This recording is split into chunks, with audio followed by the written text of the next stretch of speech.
This video is brought to you by John Robson Guitar Tuition. If you enjoy the content, please consider supporting the channel by enrolling on a course, purchasing some guitar lessons or a t-shirt, or you can join my Patreon. Now, on with the show.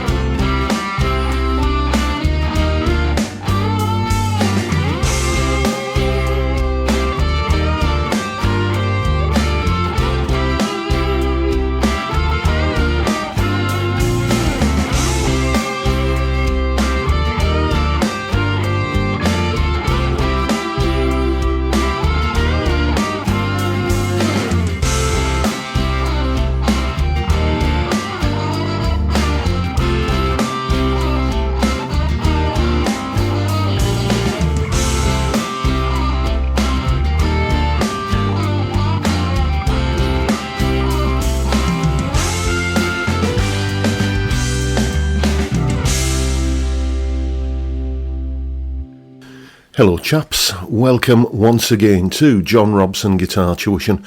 As always, I do hope you're well. What you just heard there was me having a little bit of a go at the Denny Dias, or is it Denny Dias solo? Anyway, either one. That solo from the Steely Dan song Midnight Cruiser.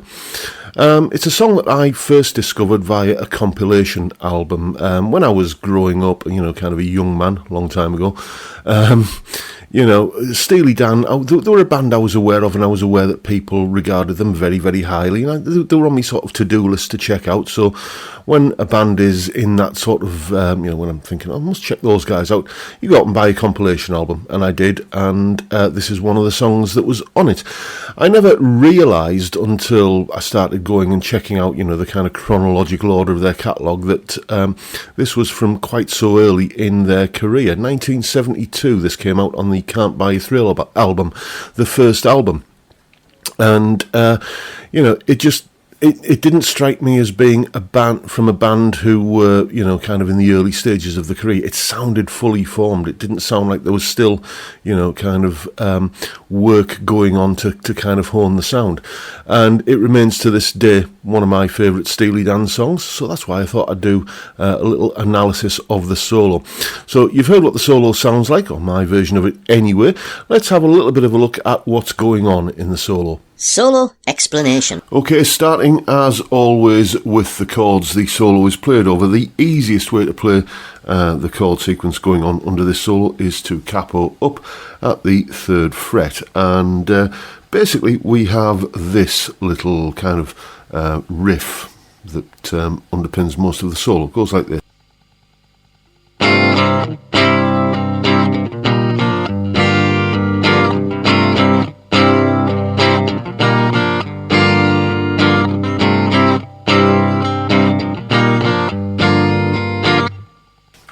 Etc.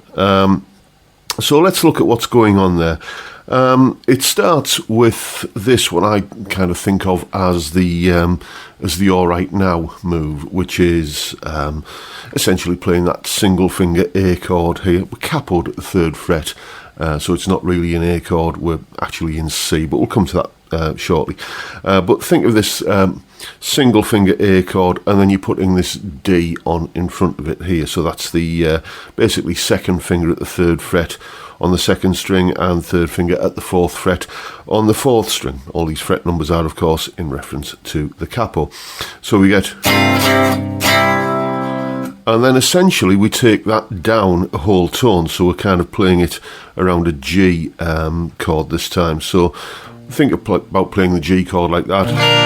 Okay, all we do is we just kind of put the 3rd finger on there to get that root note, mute the 5th string, and do like that, and we're sort of going to an E minor 7 from the G. E minor is just the relative minor of the G major. In essence then, what we've got going on here is a riff that is based around an A chord to a G chord.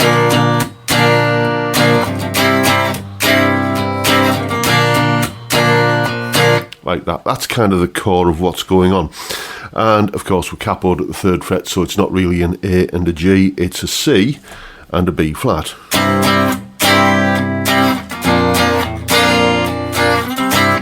Now, when you have, something that's, let's say, based around a C major tonality, as this is, and then you include the major chord 2 frets or a tone, or kind of 2 semitones below that tonality.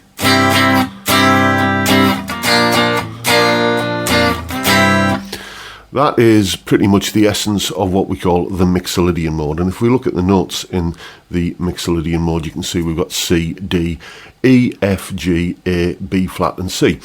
And the thing that characterises the Mixolydian mode, one of the things an attribute that it has, if you like, is that it tends to sound quite bluesy. And what we do often when we play blues is we'll play the minor third of the chord. So rather than the major third of the C chord, the E note there, we'll kind of flatten it to an E flat,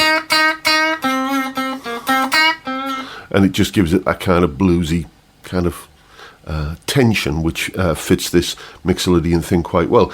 And when you flatten the third of the Mixolydian mode, you can see there we get the C Dorian mode: C, D, E flat, F, G, A, B flat and C. So that Dorian mode there, those notes are the basis of what is played over the top of this riff. So let's start having a look at the solo. We start with basically a Dorian mode run that goes like this.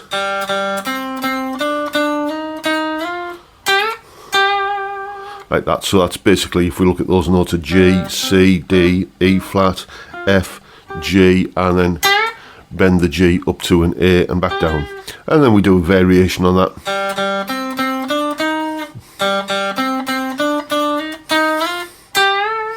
Where we just leave that bend at the end to kind of sing.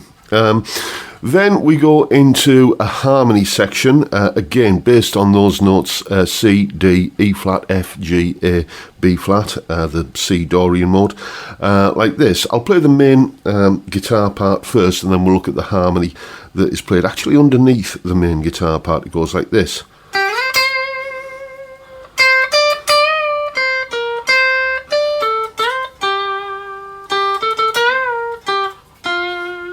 There we go. So that's basically the main part there, and all of those notes, C, D, bend up to the E flat, back down again, and then B flat, D and A, and then C, G. Basically all of those Dorian mode notes. And we go twice through that, essentially. The harmony that's played underneath that is always like either a fourth or a third below it. So it's going.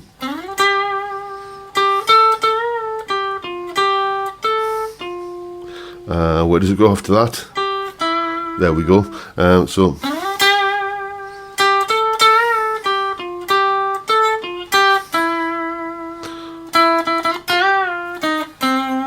Again, just harmonising the main part here.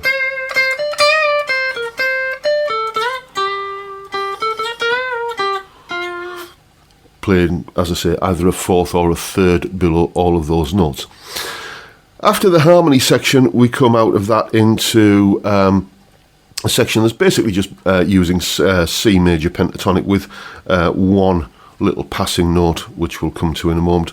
So it goes like this. It's kind of coming out of that sort of shape there. So it goes. So you can see that's just kind of coming out of that major pentatonic run there. Then we do it again.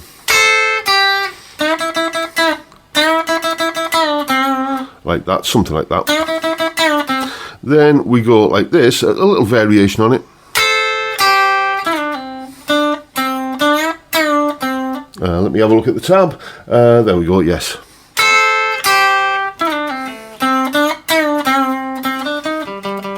There's that passing note there. Again, it's the E flat, adding that bluesy flattened third tension note to proceedings.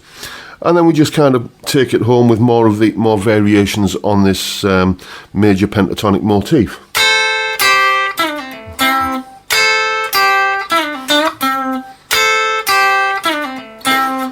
And then, finally,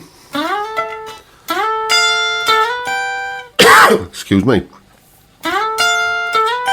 what's happening there is he's just playing a pair of sixths, an A and an F note, that are coming from the F chord, which has arrived at that particular moment, and then moving that up a tone to a B and a G, which is coming from the G chord, which has arrived, which basically heralds the end of the solo.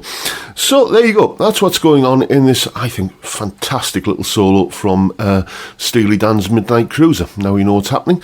Go away and have some fun with it. And as always, you'll find a full tab for the solo in both Guitar Pro and PDF formats, along with a clip of me playing it, a backing track for you to play along with for yourself, and that explanation that you've just seen there. All of that is up on my Patreon page. There's the address, and the link is in the description. $3 or £2.50 a month gets you access to all of these additional resources that go along with these YouTube videos. A massive, massive thank you to everyone who supports me in that or any of the other ways, all of which are linked down below. And that's pretty much the video for today, folks. Hope you've enjoyed what you've seen and found it useful in some small way. And if that's the case, please hit the subscribe button and the notification bell if you haven't already done so. And why not drop me a like while you're at it? As always, don't forget the live stream every Friday, 5 PM UK time, where we have a beer and talk about music and guitars.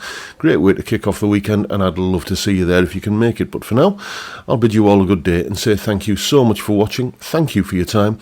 Look after yourselves, folks. Stay well, stay safe, and above all, stay sane. Bye for now.